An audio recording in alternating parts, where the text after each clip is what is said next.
اعوذ باللہ من الشیطان الرجیم بسم اللہ الرحمن الرحیم وَلِكُلٍّ جَعَلْنَا، اور ہر ایک کے لیے جعلنا ہم نے مقرر کیے، موالیہ وارث، مما ترک الوالدان اس مال میں سے جو چھوڑا ہو ماں باپ نے، والاقربون اور قریبی رشتہ داروں نے، والذین اور وہ لوگ جن سے عقدت ایمانکم کوئی وعدہ کیا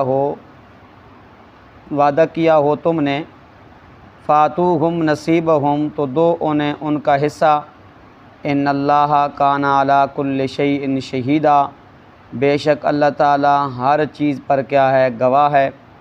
الرجال قوامون، مرد نگران ہے، علی النساء عورتوں پر، بما فضل اللہ بسبب اس کے کہ بزرگی دی اللہ نے بعض کو علی بعض بعض پر، وبما اور بسبب اس کے انفقوا جو وہ خرچ کرتے ہیں، من اموالہم اپنے مالوں میں سے، فالصالحات پس نیک بیویاں، قانتاتن وہ ہوتی ہیں فرما بردار، حافظات حفاظت کرنے والیاں، للغیب غیر حاضری میں، بما حفظ اللہ اللہ کی حفاظت سے، واللاتی اور وہ عورتیں، تخافون کہ تمہیں خوف ہو، نشوزہن ان کی نافرمانی کا، فعظوہن تو انہیں نصیحت کرو، واجروہن اور ان سے الگ رہو، فی المضاجع خوابگاہوں میں، واضربوہن اور مارو ان کو حسب ضرورت، فإن اطعنکم پھر اگر وہ تمہارا کہنا مان لیں، فلا تبتغوا علیہن سبیلا تو تلاش نہ کرو ان پر کوئی راہ، ان اللہ کان علیٰ کبیرا بے شک اللہ تعالیٰ کیا ہے، بلند اور بڑی شان والا ہے۔ وَلِكُلٍّ جَعَلْنَا مَوَالِيَ مِمَّا تَرَكَ الْوَالِدَانِ وَالْأَقْرَبُونَ، رب تعالیٰ فرماتے ہیں کہ ہم نے ہر انسان کے لیے نا وارث مقرر کر دیے ہیں۔ کیا وارث مقرر کر دیے ہیں اس مال میں سے جو اس کے ماں باپ اور اس کے قریبی رشتہ داروں نے چھوڑا۔ زمانہ جاہلیت میں اس طرح ہوتا تھا کہ لوگ آپس میں موالات کرتے، بھائی چارہ قائم کرتے۔ وہ کہتے کہ ایک آدمی نے کہا اگر میری اس سے لڑائی ہوگی تو دوسرا کہتا میری بھی اس سے کیا ہوگی، لڑائی ہوگی۔ وہ دوسرا کہتا میری اس سے صلح ہوگی تو میری بھی کیا اسی اس سے صلح ہوگی، اور ایک دوسرے کا ہم کیا کریں گے، تاوان ادا کریں گے، اور اسی طرح ہم ایک دوسرے کے کیا بنیں گے، وارث بنیں گے۔ کیا بنیں گے؟ وارث بنیں گے۔ تو اللہ رب العزت نے ابتدائے اسلام میں بھی کیا یہ حکم برقرار رہا، یہ حکم کیا رہا، برقرار رہا۔ جس وقت والذی عقدت ایمانکم فاتوہم نصیبہم آیت کا یہ ٹکڑا نازل ہوا، اور جس وقت یوصیکم اللہ فی اولادکم للذکر مثل حظ الانثیین میراث والی آیات نازل ہوئیں، تو اس وقت یہ حکم کیا ہو گیا، منسوخ ہو گیا۔ کیا ہو گیا؟ منسوخ ہو گیا۔ یا حضرت ابن عباس اور حضرت مجاہد فرماتے ہیں کہ یہ آیت کا ٹکڑا منسوخ نہیں ہے، یہ آیت کا ٹکڑا منسوخ نہیں ہے۔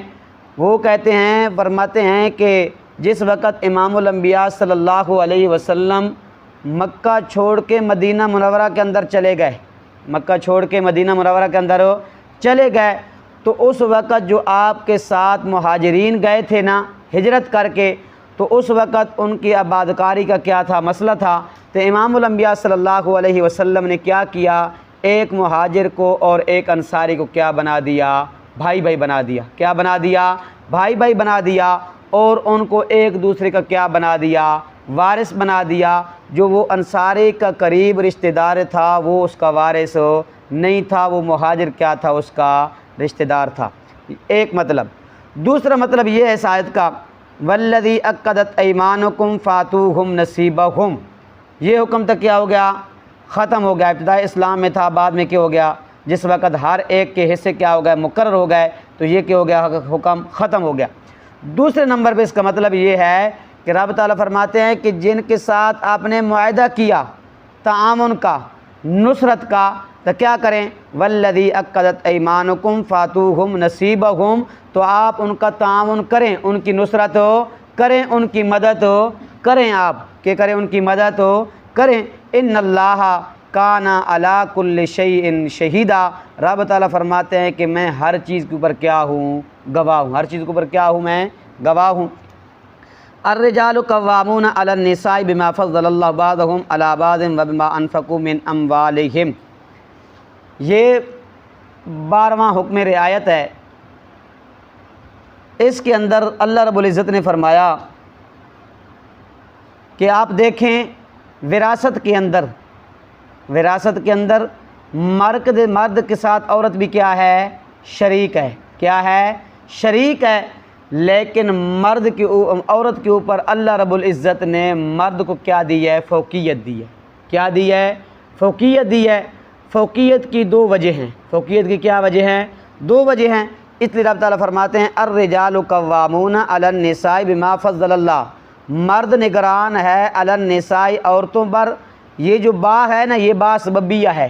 پہلا سبب بیان کر رہی ہے، پہلا سبب بیان کر رہی ہے کہ مرد حاکم کیوں ہے، مرد نگران کیوں ہے، مرد کو فوقیت حاصل کیوں ہے، یہ با بتا رہی ہے ہمیں بما فضل اللہ بعضهم علی بعض، کہ رب نے فضل کیا، بڑا بزرگی دی ایک کو دوسرے پر۔ کیا مطلب؟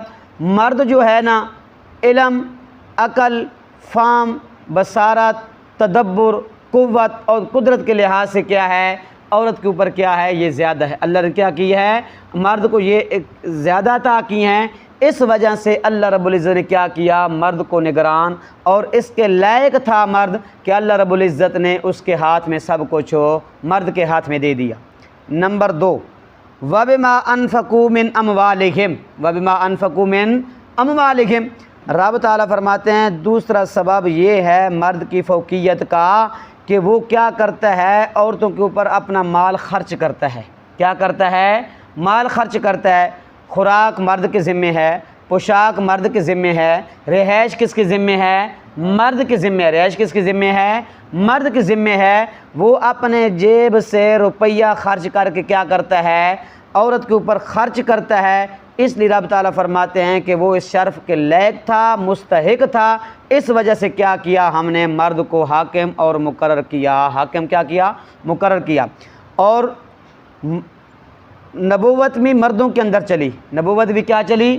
مردوں کے اندر چلی، کوئی نبی عورت بن کے نہیں آئی۔ نمبر 2، خلافت بھی مردوں کے اندر چلی، کوئی عورت بھی خلافت کے لائق نہیں، کوئی خلیفہ بن کے عورت نہیں آئی۔ نمبر 3، قضات کا جو سلسلہ تھا وہ بھی کیا ہے؟ مردوں کے اندر تھا، عورت قضات نہیں کر سکتی۔ اس لیے امام الانبیاء صلی اللہ علیہ وسلم فرماتے ہیں وہ لوگ کبھی نجات نہیں پا سکتے، وہ لوگ کبھی نجات نہیں پا سکتے جس کے والی کیا ہو؟ عورت ہو، جس کی حکمران کیا ہو؟ عورت ہو۔ اس لیے امام الانبیاء صلی اللہ علیہ وسلم نے فرمایا، رب نے بھی فرمایا کہ یتیموں کا مال ان کے حوالے نہ کرو، یتیموں کا مال ان کے حوالے نہ کرو۔ کیوں؟ وہ ابھی چھوٹے ہیں۔ کیا ہیں؟ چھوٹے ہونے کی بلوغت کو ابھی تک نہیں پہنچے، تو ان کے مال ان کے حوالے نہیں کرنا۔ کیوں؟ اس وجہ سے وہ ابھی نادان ہیں، ان کو اتنی سمجھ نہیں ہے۔ اگر آپ ان کو ان کا مال حوالے کریں گے تو وہ مال کیا کر دیں گے؟ ضائع کر دیں گے۔ اسی طرح عورت کو بھی گھر کا جو ہے نا سربراہ وہ کیا ہے؟ مرد ہے، عورت نہیں ہے۔ اس لیے فرماتے ہیں کہ کیا ہے؟ مرد اپنے پاس گھر کا ساز و سامان جتنا بھی ہے نا، مرد اپنے پاس رکھے۔ گھر کا حکمران کیا ہے؟ مرد ہے۔ جتنی بھی اختیارات ہیں وہ مرد کے پاس ہے، عورت کے حوالے نہ کرے۔ اگر اس نے عورت کے حوالے کر دی تو وہ ایک دن میں اڑا کے ختم کر دے گی، ایک دن میں اڑا کے کیا کر دے گی؟ ختم کر دے گی۔ اس لیے رب نے کیا بنایا؟ مرد کو حاکم بنایا۔ فالصالحات قانتات، رب تعالیٰ فرماتے ہیں کہ نیک بیویوں کی یہ عادت ہے، یہ علامت ہے۔ وہ کیا ہے؟ قانتاتن، وہ اپنے خامدوں کی کیا ہوتی ہیں؟ فرما بردار ہوتی ہیں۔ کیا ہوتی ہیں؟ فرما بردار ہوتی ہیں، اطاعت گزار ہوتی ہیں۔ اور حافظات للغیب، حافظات للغیب، امام الانبیاء صلی اللہ علیہ وسلم نے فرمایا کہ کیا ہے؟ وہ خامد کی اطاعت گزار ہوتی ہیں، فرما بردار ہوتی ہیں۔ امام علیہ السلام فرماتے ہیں الدنیا کلھا متاع، دنیا ساری کی ساری کیا ہے؟ نفع حاصل کرنے کی چیز ہے۔ وخیر متاع الدنیا المرأۃ الصالحہ، دنیا میں سے سب سے بہترین چیز اور نفع والی چیز کیا ہے؟ المرأۃ الصالحہ، نیک عورت ہے۔ کیا ہے؟ نیک عورت ہے۔ امام الانبیاء صلی اللہ علیہ وسلم فرماتے ہیں ان امرہا اطاعتہ، اگر اس کو خامد حکم کرے تو اس کی کیا کرے؟ اطاعت کرے۔ کیا کرے؟ اس کی اطاعت کرے۔ وَإِن نَظَرَ إِلَيْهَا سَرَّتْهُ، اگر اس کی طرف خامد دیکھے نا عورت کی طرف تو کیا کرے؟ اس کو خوش کر دے۔ اس کو کیا کر دے؟ اس کو خوش کر دے۔ وَإِن أَقْسَمَ إِلَيْهَا، وَإِن أَقْسَمَ إِلَيْهَا، اگر کیا چاہے آدمی مرد کیا اٹھائے؟ قسم اٹھائے تو وہ کیا کرے؟ عورت اس کی قسم کو کیا کرے؟ پورا کر دے۔ وَإِن غَابَ إِلَيْهَا نَسِعَتْهُ فِي نَفْسِهِ وَمَالِهِ، اگر عدم موجودگی میں مرد خامد گھر میں نہیں ہے، کیا ہے؟ بیر کسی کاروبار کے لیے چلا گیا ہے، وہ کیا کرے؟ اس کے مال کی بھی حفاظت کرے اور اپنی عصمت اور اپنی عفت بھی کی کیا کرے؟ حفاظت کرے۔ یہ کیا ہے؟ نیک عورت ہے۔ یہ کیا ہے؟ نیک عورت۔ اور فرما بردار کیا ہے؟ یہ فرما بردار عورت ہے۔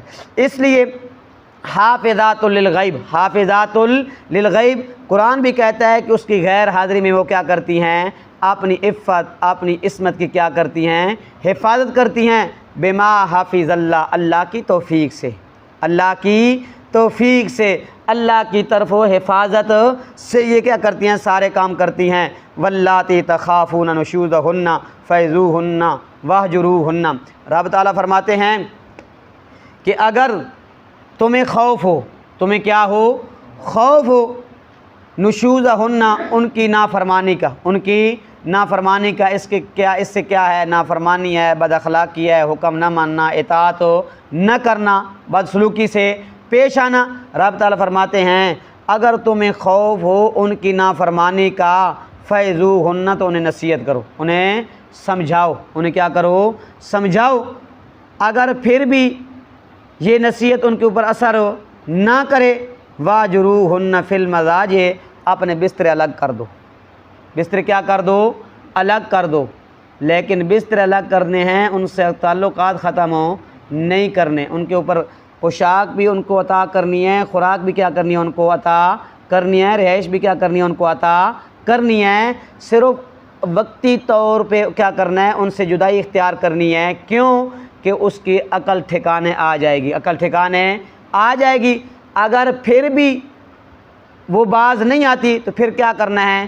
وَاضْرِبُوهُنَّ، ان کو آپ مار سکتے ہیں، ان کو مار سکتے ہیں، لیکن اتنا نہیں مارنا کہ بازو توڑ دیں یا ٹانگ توڑ دیں یا کیا کر دیں؟ زخم دے دیں، نہیں، صرف ان کو سمجھانے کے لیے، ان کو کیا؟ سمجھانے کے لیے۔ فَإِنْ أَطَعْنَكُمْ، رب تعالیٰ فرماتے ہیں اگر وہ آپ باز آ جائیں، آپ کی اطاعت کریں، آپ کو کیا کریں؟ خوش کریں، آپ کا حکم مانیں، فَلَا تَبْغُوا عَلَيْهِنَّ سَبِيلًا، پھر آپ کو اجازت نہیں ہے کہ کوئی اور رستہ آپ اختیار کریں، پھر آپ ان کو ایذا نہیں دے سکتے، مار نہیں سکتے، تانا نہیں دے سکتے۔ ان اللہ کان علیٰ کبیرہ، بے شک اللہ تعالیٰ کیا ہے؟ بلند ہے اور بڑی شان والا ہے۔ بلند کیا ہے؟ بڑی شان والا ہے۔ امام الانبیاء صلی اللہ علیہ وسلم فرماتے ہیں کہ اگر عورت 5 کام کرے، کیا کرے؟ 5 کام کرے، 5 وقت کی نماز پڑھے، رمضان کے روزے رکھے، خامد کی اطاعت کرے، خامد کی کیا کرے؟ اطاعت کرے، وَأَحْسَنَتْ فَرْجَهَا، اپنی عزت اور عفت کی، آبرو کی کیا کرے؟ حفاظت کرے، تو امام الانبیاء صلی اللہ علیہ وسلم فرماتے ہیں فَلْتَدْخُلْ مِنْ أَيِّ أَبْوَابِ الْجَنَّةِ شَاءَتْ، اس عورت کے لیے جنت کے 8 دروازے کیا دیے جاتے ہیں؟ کھول دی جاتے ہیں، جس دروازے سے چاہے داخل ہو جائے، جس دروازے سے چاہے داخل ہو جائے، لیکن شرط کیا ہے؟ اطاعت کس کی کرنی ہے؟ خاوند کی کیا کرنی ہے؟ اطاعت کرنی ہے، کیونکہ اللہ رب العزت کیا بنایا؟ اس کو حاکم بنایا۔ دعا کرے کہ اللہ عمل کی توفیق عطا